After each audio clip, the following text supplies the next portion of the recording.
مساء الفل عليكم. انا حسام حسن من قناه ذا ماستر اوف تحليل. هنحلل سوا كل الماتشات المهمه من كل دوريات وبطولات العالم، تكتيكات المدربين قبل وجوه الماتش، تحركات اللعيبه، ايه منها الصح وايه منها كان الغلط. يوم الاحد اللي فات كان في ماتش جميل قوي، حلو قوي، تقيل قوي، ما بين برشلونه وريال مدريد. خلص بنتيجه تقيله قوي لبرشلونه. الماتش مش حلاوته بس كانت في الاجوان، ما كانتش حلاوته بس في النتيجه التقيله، كانت حلاوته في الحالات اللي كانت فيه، الحالات الهجوميه اللي كانت لبرشلونه او الهجوميه اللي كانت لريال مدريد، والحالات الدفاعيه اللي حصل فيها كوارث في الماتش كله. هنطلع ثواني مع بعضينا للانترو ونرجع بعد كده سوا عشان نحلل الماتش كله.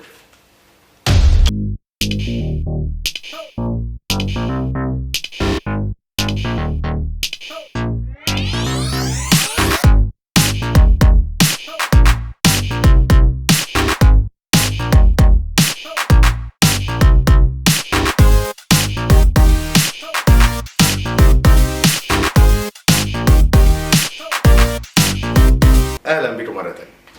نهائي السوبر الاسباني كلاسيكو ما بين ريال مدريد وبرشلونه اتلعب بعد ما في الدور نصف النهائي برشلونه غلبت اتلتيك بلباو 2-0 وريال مدريد غلب ريال مايوركا 3-0. الماتش ده اتلعب في المملكه العربيه السعوديه في استاد الجوهره المشعه. هنخش دلوقتي على طول على تشكيله الفريقين ونخش في الحالات اللي بعد كده. تشكيلة الفريقين كان الاثنين بيلعبوا ب4-3-3، نفس طريقة اللعب تقريبا، مع اختلاف بسيط ان برشلونة كانت راس مثلث دفاعي لورا وريال مدريد كان راس مثلث هجومي لقدام. ايه الحالة الهجومية؟ يعني في طريقة الحالة الهجومية بقى برشلونة كانت بتلعب ازاي؟ ريال مدريد كان بيلعب ازاي؟ في الحالة الهجومية برشلونة هنا كان على طول يامال وبالدي مش رافينيا فاتحين الملعب على الاطراف على طول. ده اللي بيخلي على طول كان رافينيا داخل هنا في المساحه ما بين تشاوميني وفاسكيز، وفي الناحيه الثانيه نفس المساحه برده كان بيحاول يستغلها جافي، وده اللي كان بيخلي يامال يخش من على الطرف لغايه قلب الملعب. ليفا كان على طول مع روديجر، وفي الحاله الدفاعيه كان بيبقى كوبارسي وإيناجو مارتينيز فاتحين الاثنين، بيسقط ما بينهم كاسادو عشان يملى المنطقه دي كلها. طيب لما كان بيحصل تقريبا هجمه مرتده كان بيرجع بدري عشان يغطي على المساحه اللي هنا، وبيرجع بالدي يغطي على المساحه الشمال اللي هي كانت منها تقريبا كل هجمات ريال مدريد. نشوف الحاله الهجوميه لريال مدريد. هتلاقي في الحاله الهجوميه لريال مدريد في شويه اختلافات. برضو طرفين الملعب مفتوحين على الاخر، برضو بفينيسيوس وفاسكيز هنا. ده اللي بيخلي برضو نفس الطريقه ان انت رودريجو بيخش في المساحه اللي ما بين مالدي وإيناجو مارتينيز. بلينجهام بيلعب تقريبا كمهاجم تاني جنب مبابي، بيخش في المساحه هنا ما بين مارتينيز وكاسادو، ومبابي كان طول الوقت تقريبا مع كوبارسي. في المساحه دي كان كاسادو بيحاول يغطي على كل الهجمات المرتده او الهجمات المنظمه من ريال مدريد، وكان هو الدستور الاساسي في المنطقه دي كلها. كان في حاجه معرفش دي بقى كانت تعليمات مدرب ولا ده كان اداء من روديجر، بس انت اي مكان هتشوف فيه ليفاندوفسكي هتلاقي جنبيه على طول روديجر. هنا هتلاقي روديجر فيه. ودي حالات كتيره هتشوفها، وكذا حاله هجيبها لك ورا بعض. طيب نشوف بقى ايه الحالات اللي معانا اصلا. الحاله الاولانيه كان الجون الاول لريال مدريد. في الجون الاول ريال مدريد هي كانت ركنيه اتلعبت، اتقطعت بعد كده من كاسادو، وكاسادو احنا هنرجع له بعدين في اخر الحلقه خالص.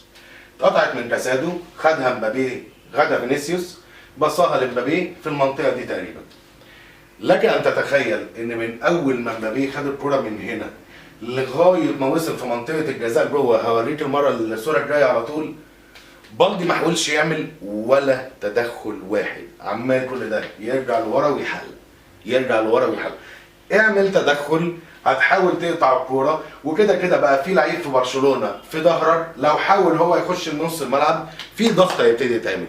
لكن انا ما افضلش ارجع احلق وفي الاخر لما اوصل لمنطقه الجزاء انا ولا مره اعترضت الكوره. فدي حاله انا بالنسبه لي خطا من بالدي. حاول ان شاء الله، مع اصل انت كده كده لو وصلت لمنطقه الجزاء مبابي هيجيبها. حاول تعمل تدخل، اقطع الكوره. طيب وصل امبابي في المرحله بعد كده ان هو دخل جوه منطقه الجزاء وبالدي لسه ما عملش عليه ولا تدخل، وبقى فيه 1 2 3 3 لعيبه من برشلونه. يعني لو كان حاول يقفل عليه الجناح كان زمانه هيخش النص الملعب هيلاقي 3 لعيبه ممكن يتعمل الدخل.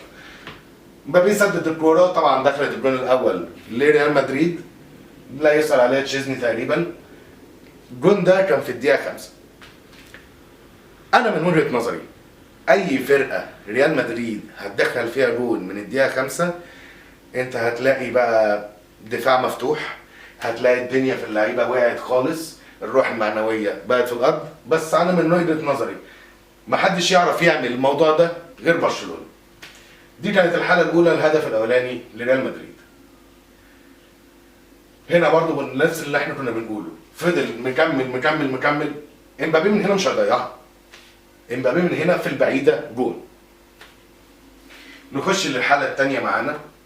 الحاله الثانيه كان الهدف الاولاني لبرشلونه، ودي نفس الطريقه اللي انا هقول لك عليها بعدين. احنا هنتكلم عن الجون بس دلوقتي، وسيب الحاله بتاعت ليفا وروديجر دي لبعدين. الكره اتلعبت لليفا هنا من لمسه واحده، عمل ثرو باص ليامال وده تقريبا شبه 1 على 1 مع تشاوميني. بس انت هنا اصلا عقبال ما وصل كان بقى في 2 لعيبه كمان على يامال، قطم لجوه ودخل وحطها بشماله. جميله جميله جميله بمنتهى الهدوء. ده مش لعيب عنده 17 سنه، الهدوء اللي بيلعب بيه، الثقه اللي بيلعب بيها، ده مش لعيب سن 17 سنه. انت من هنا وبتحطها كانك بتركن ضربه جزاء، حاططها حلوه قوي قوي قوي. نخش بعد كده في الحاله الثالثه معانا. الحاله الثالثه معانا كانت ضربه الجزاء بتاعه برشلونه. انا هنا مش عارف اتصور لغايه دلوقتي كامافينجا انت لا قطعت الكوره ولا بالطريقه الواقفه اللي انت واقفها دي هتعرف تستلم الكوره. جافي جاي من ظهرك بس انت شايفه، يعني حتى جافي وهو جاي من هنا جاي من ظهرك انت شايف جافي فين. وقفتك دي لا هتقطع كوره لا هتستلم كوره، وقفتك دي هي وقفه لعيب لا حيله له. دي جافي هنا من وراه استلم الكوره، طبعا حصلت الاعاقه هنا فضربه جزاء صحيح. من وجهه نظر ناس كتير ما اظنش ان في حد ممكن يقول ان دي ما كانتش ضربه جزاء. بيخش ليفا طبعا يسدد ضربه الجزاء، يحطها على شمال كورتوا في الزاويه اليمين. 2-1 لبرشلونه.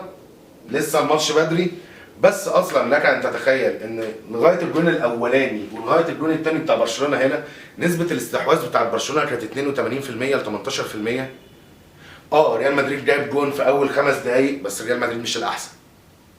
انت واصل لغايه الدقيقه تقريبا 30 استحواذ 82%، لا وجود لريال مدريد في الشوط الاول.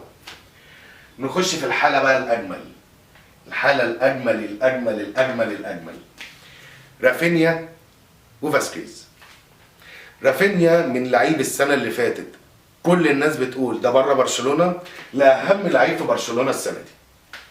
فاسكيز بيلعب بعد اصابه كارفاخال، بس لغايه دلوقتي فاسكيز لا عارف يسد مكان الجبهه اليمين ولا هو هجوميا اللعيب اللي تقول لا ده يعني لما يبقى بقى ويند يمين هيبقى حاجه خطيره. هنا في الكره دي انت القرار يعني ده مش الجون اصلا الثاني، مش الجون الثالث بتاع برشلونه. دي الكره اللي كانت في اول 5 دقائق اللي اتعمل بعد كده منها الهجمه المرتده اللي حط منها مبابي الجون. هنا انت جافي ماشي من الزاويه اليمين رفع الكوره. احنا عندنا كام لعيب لريال مدريد على كام لعيب لبرشلونه؟ خلينا سيبك من الاثنين، من اللي هيرفع واللي هيقفل عليه الرفع، دول 2 لعيبه نطلعهم بره الموضوع.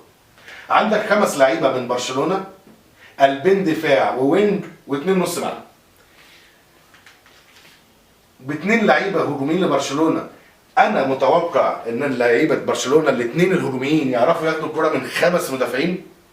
الحاله دي بعد كده بتوصل ان رافينيا بيضحك على فاسكيز، بيعمل ان هو هيخش في طرف الملعب، بتترفع من جافي، فاسكيز بيروح معاه على الشمال، لما يرجع رافينيا هنا يستلمها، مش بيستلمها بيلعبها بدماغه على طول في الزاويه الشمال لكورتوا. بص فاسكيز بقى فين ورافينيا بقى فين والكره مرفوعه من هنا. ضحك عليه بطريقه مش طبيعيه. طبعا الكره دي هي نسخة من الجون الثالث تقريبا بس من مسافة أبعد كمان، وهنا عرف كورتوا إن هو يصدها بس اللي جاية مش هيعرف. أنا بوريك الحالة دي عشان أوريك إن هي قررت مرة ما نجحتش، كرروها تاني. بس بقى لما قررت يعني كوندي وفي المنطقة دي، وأنت شايف منطقة الجزاء فين مش باينة. كوندي في المنطقة دي بيرفع لرافينيا تقريبا ده احسن اسيست او احسن باص او احسن حاجه حلوه ممكن يكون عملها كوندي في حياته. مستحيل كوندي يعمل الباص ده تاني بالطريقه دي تاني. بص هو فين وعامل الباص هنا الرفعه لرافينيا. رافينيا بيتحرك المنطقه دي، رافينيا وينج شمال الطبيعي اللي ماسكه يا قلب الدفاع اللي في الناحيه اليمين يا الباك اليمين. بص المسافه ما بين رافينيا واقرب مدافع ليه اذا كان هنا او هنا بعيده جدا. عقبال ما بيوصل رافينيا للمنطقه دي لا بيلحقوا تشاوميني ولا بعد كده بيلحقوا فاسكيز، عشان بعد كده رافينيا بيعمل جامب حلو قوي قوي قوي يحطها بنفس الطريقه في نفس الزاويه بتاعت كورتوا. بس المره دي الجون الثالث لبرشلونه. فاسكيز متفرج. احنا مش هنقول لاعب حلو ولا لاعب وحش، احنا هنقول قرار صح ولا قرار غلط. هي حاله اتحولت لموقف دلوقتي ان انا اترفعت الكره في ظهري. ايه بقى القرار اللي انا خدته؟ متفرج. نخش في الحاله اللي بعديها. كانت تقريبا الحاله اللي بعديها. بص الجامب هنا منين حاططها فين. لا بجد شابوه رافينيا. الكلاسيكو اللي فات شابوه رافينيا، الكلاسيكو ده شابوه رافينيا. بقى وينج مش طبيعي. على ما اظن ان ما اظنش حد دلوقتي من جمهور برشلونه هيقول لك انا عايز ويليامز. ويليامز لعيب تقيل، وينج شمال تقيل، وينج شمال منتخب اسبانيا، بس باللي يقدمه رافينيا حاليا ده من وجهه نظري مشجعين برشلونه صعب يقول لك ويليامز يلعب على رافينيا. نيجي للحاله اللي وراها. ده كان كورنر ريال مدريد من ناحيه اليمين. رودريجو باص الكره لكامافينجا، كامافينجا رجعها لرودريجو، ورودريجو بيعمل باص تاني على نص الملعب، لان احنا عارفين ان فالفيردي ممكن يعدل على يمينه ويشوط رجل تقيله. الغريبه هنا ان فالفيردي ما بصش للكره وما حسش ان الكره اتبصت له غير ما بعد كان يامال ضغط وخد الكره من قبل فالفيردي خلاص. الكره بعد كده اتلعبت باص لرافينيا اللي خد المساحه دي وكمل. انا تصرف فالفيردي صراحه برضو بالنسبه لي كان نفس التصرف الغريب بتاع بالدي. انا دلوقتي واحد الكره متبصه في ظهري، فانا عايز ابتدي اجري عشان الحق فالفيردي اقطع عليه اذا كانت الباصه او الشوطه. انا باصص فين او انا رايح فين؟ عموما بيكمل الهجمه فالفيردي ورافينيا بيوصلوا لغايه منطقه الجزاء تقريبا. رافينيا بيعمل فينت وبيحاول يخش لجوه، فالفيردي بيعمل التاكل بيرقصوا وبياخد الكرة بعد كده بيبصيها لبالدي. ده الباك الشمال. انت متخيل اللي واصل هنا ده الباك الشمال اللي كانت ريال مدريد بتلعب كل هجماتها تقريبا في ناحيته، لان هم عارفين ان الزياده الهجوميه بتاعته كتير، فكانوا بيحاولوا يلعبوا في ظهره على طول. الهجمات اللي اتلعبت هنا بعد ما التاكل بصاها لبالدي حطها في الزاويه الشمال بتاع كورتوا، تقريبا الزاويه اللي دخل فيها 4 اجوان من ال5. بس انا عندي هنا تعليق. انا دلوقتي ده كورنر هنا وفي هجمه مرتده. مين اللعيبه اللي وصلوا لغايه دلوقتي؟ ده اللي كان بيلعب الكورنر رودريجو. ده كامافينجا اللي استلم منه الكورنر وبصها له تاني. يعني الاثنين كانوا في ابعد حته في الملعب. هما الاثنين هنا، وده رودريجو وده فالفيردي اللي اتقطعت منه الكوره اصلا. فين روديجر؟ أين روديجر؟ ده حالة لوحده. ده أنا بص دفاع ريال مدريد في الماتش ده كله كان كوم، وروديجر في الماتش ده كان كوم تاني. هو الحالة الجاية عموما. هنا بالدي بيصوتها في الزاوية الشمال لكورتوا بيحرز الهدف الرابع قبل نهاية الشوط الأول بثواني. بيخلص الشوط الأول 4-1 من وجهة نظري. انا كنت داخل اشوف شوط تاني، ريال مدريد هيحاول يهاجم، برشلونه هيحاول يزود يعني يزود الغله من الاجوان، بس انا شايف ان برشلونه كان هو اللي هيزود، ريال مدريد كان اوت اوف ماتش تمام. وفعلا بيبدا الشوط الثاني، باص هنا من كاسادو، لسه برضه هنرجع له بعدين. كاسادو بيعمل باص على طول، بيطلع رافينيا من نص الملعب شبه انفراد. رافينيا بعد كده بيروح بيبقى معاه تشاوميني كده كده برضه ما بيلحقوش وبيترقص برضه. رافينيا بيشوطها في نفس الزاويه في كل الاجوان اللي جت في كورتوا. 5-1 لبرشلونه. بس 5-1 في الدقيقه تقريبا 50. انت مستني خلاص، مستني السكور يفتح، مستني فضيحه كبيره. فيزيلي تشيزني هنا في كوره هي انفراد لمبابي، بس انا ايه اللي مطلعني كده؟ طب ما انا يعني ابتدي اقابل من جوه منطقه جزائي، لكن بيطلع هنا بيعمل التاكل على مبابي، طرد طبعا بدون نقاش. بعد ما حكم راح للفار رجع وحسبها طرد. ليه؟ بص، انت في كل حاله انت المفروض بتحصل انت بتحلل الموضوع ان هو حاله، فموقف، فقرار لعيب. الحاله هنا انا في انفراد لمبابي، معاه كوبارسي ومعاه كوندي. انا حتى لو عايز اقابل خلاص هقابل في منطقه الجزاء بتاعتي من جوه، هقفل عليه الزاويه والله حطها من فوق. لكن ان انا اوصل ان انا في الدقيقه 50 العب ب 10 لعيبه عشان خطا ساذج في قرار ساذج من حارس مرمى، دي كانت غريبه بالنسبه لي. بياخد هنا الطرد تشيزني، وبيتلعب بعد كده فاول ريال مدريد من المنطقه دي. بيجي دلوقتي بيغير لامين يامال، بينزل مكانه اولمو، وبيخرج جافي بينزل مكانه بينا. طبعا هي باينه ان هي ضربه جزاء، مش محتاجه نتكلم فيها كتير. اسف، طرد وفاول من بره المنطقه مش ضربه جزاء. بيخش هنا بيجي الفاول لدريرو بعد ما نزل بينا، بيحطها حلوه قوي صراحه. ومن وجهه نظري برضه هي دخلت، لان هو لسه بينا، ما دخلش الماتش، ما دخلش جو الكوره خالص، فبتتلعب حتى في الزاويه اللي هو واقف فيها وبتخش. بالنسبه لي انا كحسام الماتش خلص هنا، لان اللي انا شفته كله بعد كده عك. انشيلوتي بيعك. انا بخرج خلاص، انا اكتشفت مره واحده ان فاسكيز عامل لي مشكله، بخرج فاسكيز. انا بعديها اغير فينيسيوس، كنت منزل باك يمين اسمه اسينسيو، لا انا خلاص مش عايز العبه باك يمين، انا هلعبه قلب دفاع. روديجر جوه منطقه الجزاء، بنزل مودريتش بعد ما خلاص النتيجه 5-2، عايز اهاجم، طب هاجم. بعد كل اللي حصل ده بنلاقي ان برشلونه خلاص حط 8 ورا الكوره، 8 لعيبه ورا الكوره، وليفا بس قدام. انا خلاص من اول الدقيقه مثلا، من اول الطرد اللي هو كان الدقيقه 55 60 انا بدافع قافل المنطقه بتاعتي، قافل نص الملعب، قافل الطرفين. وفعلا هو ده اللي حصل لاخر الماتش. لا ريال مدريد عرف يرجع بالنتيجه ولا حتى يسجل جون زياده. برشلونه عارف يعني حتى لو كده، برشلونه عارف ياخد اللي هو عايزه من الماتش، عارف يوصل ان انا خلاص انا في الشوط الاول 4-1 جبت الخامس في بدايه الشوط الثاني، دخل فيا جون، مطرود مني لعيب، لا خلاص هقفل. وكده كده هو خرج لامين يامال، خرج جافي، نزل داني اولمو، فانا بقفل خلاص، انا بقفل المنطقه بتاعتي. ولغايه فعلا ما خلص الشوط الثاني مش فاكر غير هجمه واحده كانت قويه، اللي هي بتاعت مبابي اللي لعبها بالكعب بالانجهام وبرضه ما دخلتش. نيجي بقى للمعلم الكبير، روديجر انت في كل كوره هتلاقيه في مكانك مش مكانك. لا انا عايز اتكلم في حاجه ثانيه الاول، الحاله النفسيه للعيبه ريال مدريد.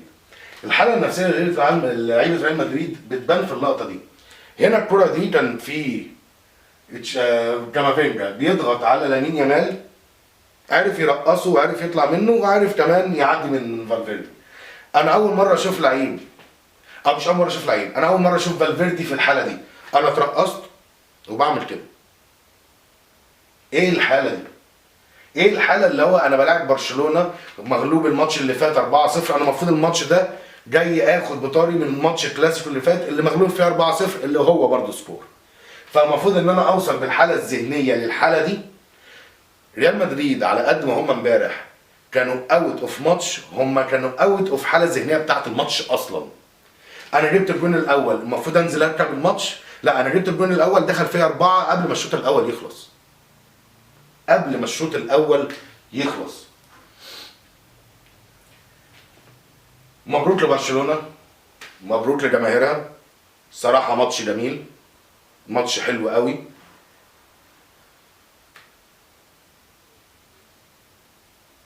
النهارده ريال مدريد، النهارده ريال مدريد. وجهة نظري لازم التغيير يجي من الإدارة الفنية. لازم التغيير يجي من الإدارة الفنية. أنشيلوتي مدرب كبير جدا جدا جدا، بس هو خلاص في الفترة دي هو بطريقتنا في الكورة مش ماشية معاه. انت معاك نجوم في كل حتة في الملعب بس هي فعليا مش ماشية. من وجهة نظري لازم تدعيمات في خط دفاع ريال مدريد، الباك اليمين وقلب الدفاع ضروري. عقبال ما يرجع ميليتاو هياخد وقت كبير، وهنا هم بيقولوا ان هم مستنيين ألابا لما يرجع من الإصابة. طب انت اللي عارف مستوى ألابا لما يرجع من الإصابة بعد سنة تقريبا ما لعبش كورة. لازم تدعيمات في دفاع ريال مدريد، قلب دفاع، باك يمين، دي أساسي، دي ما فيهاش أقل حاجة من كده. خط الهجوم مش محتاج حاجة، نص الملعب أكيد برضه مش محتاج حاجة. بس في حاجة أخيرة بقى أنا لازم أتكلم عنها. في لعيب لازم أتكلم عنه. طبعا كلنا عارفين إن رافينيا اللي خد مان اوف ذا ماتش بعد انتهاء الماتش، جايب جونين، عامل اسيست. رافينيا بقى وينج تقيل قوي وعارف يقود هجوم برشلونة مع ليفا ويامال. بس أنا لازم أتكلم على ده شوية. كاسادو في اول 5 دقايق في الماتش غلط، خدها فينيسيوس، عمل الباص لمبابي، راحت هجمه مرتده، الهدف الاولاني لريال مدريد.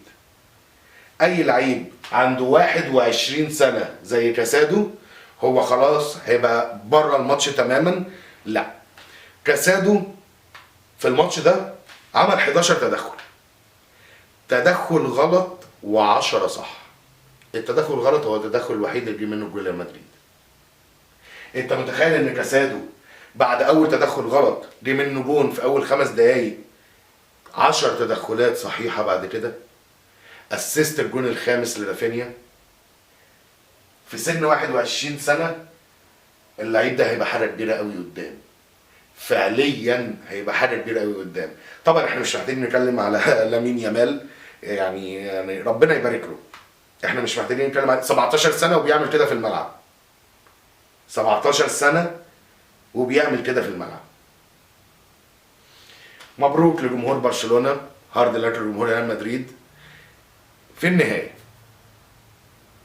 أنا دلوقتي عجبتني الحلقة، طب أنا محتاج دعمك. دعمك ده اللي هيخليني أعمل حلقة واثنين وثلاثة إن شاء الله يطلعوا أحسن مني.